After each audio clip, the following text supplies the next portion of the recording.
What's up, everybody? It's Cheyenne Monet, and I am about to show you how to make the easiest pot roast dish in the world. Super easy, 4 ingredients, straight to the point, throw it in a crock pot, and you don't even have to worry about it.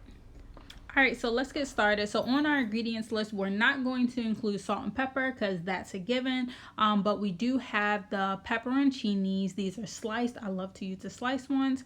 A package of ranch seasoning, also a package of Au Jus Gravy, and then of course the star of the dish is the chuck roast meat. This is about 4 pounds of meat. I'm just going to use a little over half of it, but of course you can use as much as you want. It's only the 2 of us, so we don't need that much meat, but again, use as much as you like. So I'm just going to start out obviously by taking it out the package. Of course, the easiest thing about this dish is that you can put it in a crock pot and not even worry about it. And that is literally what I love. Like, that gives me life. So we're going to take this out the packaging. And the first thing I'm going to do is just grab some paper towels, because you see all that like extra beef juice, whatever it is. I don't even know what it is, but it's just something that I don't like. So I like to grab paper towels whenever I cook any kind of beef and just pat it dry, just to get all of that excess gunk, whatever it is, off of it. So anyway, we're just gonna pat that dry, and then when I put it in the crock pot, I'm going to flip it over so the side that I pat dry is on the bottom. So in that way, when I put it in the crock pot, I can dab the other side dry. So just go ahead and throw that in the crock pot, flip it over. Super simple. Again, you can put this entire dish together in under 5 minutes. So again, that is what I love. If you have kids, if you're trying to get ready for work this week, this is like something super simple that you can cook. Get it in the crock pot. Don't even have to worry about it. So again, throw all that stuff in the crock pot.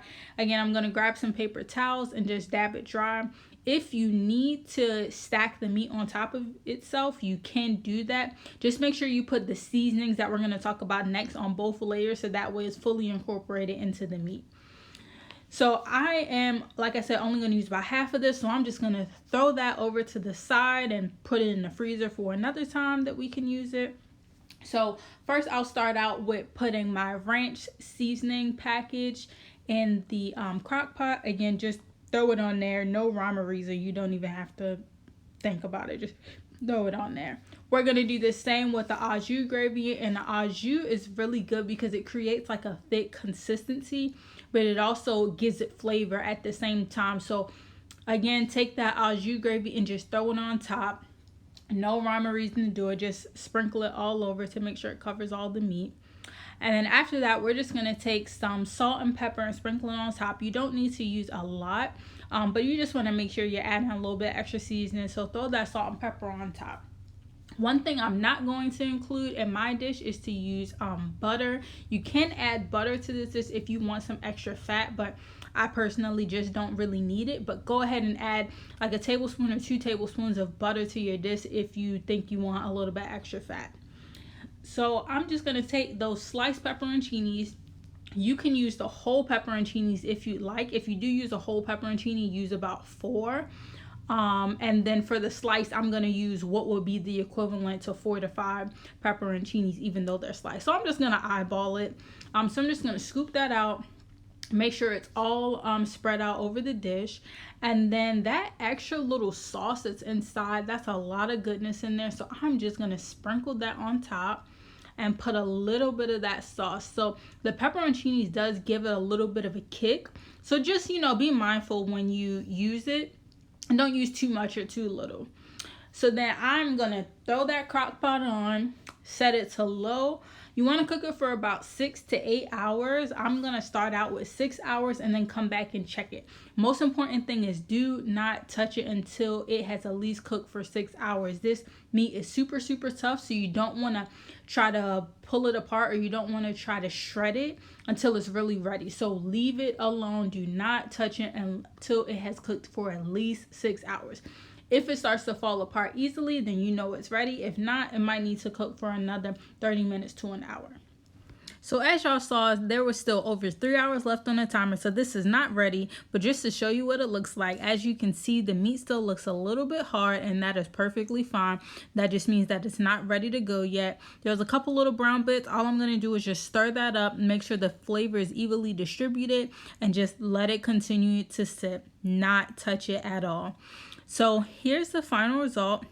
I'm going to pop off that top and show you what this goodness looks like. I know y'all thinking that looks real good. See that steam coming out there? It's all bubbling and looking good. We just gonna shred that up with 2 forks. Do you see how easily this just shreds apart, y'all? I'm telling you, if you just leave it alone for the 6 to 8 hours, I'm telling you, it is just going to shred super easy. You don't even have to put any real effort into shredding it because it's super soft and super tender. So again, as you saw, when there was still 3.5 hours left on the timer, it was super hard. You can tell the beef was hard. Now it's falling apart with no problem. So you're just gonna shred that up. You can still see the little bits of pepperoncini in there, perfectly fine. You can take those out if you want to, but I just leave them in and we just eat them because it's, you know, nice added flavor. And it's already incorporating everything, so don't even waste your time in taking them out if you really don't want to. So again, just shred that apart, 2 forks, super easy. I'm telling you, y'all are gonna thank me when you try this dish. It is so simple and it feeds you for multiple dishes. Super good. I mean, come on, y'all. Seriously. Look at that. It dripping, looking all good. Goodness, I'm trying to tell you, okay? I'm trying to tell you. So we're just gonna serve that up with some rice, you know, let that drip on down, and I'm telling you, dinner is ready in no time. You don't even have to think about it. Put it in a crock pot, let it do its thing, and we done. Simple. Thank me later. I got you.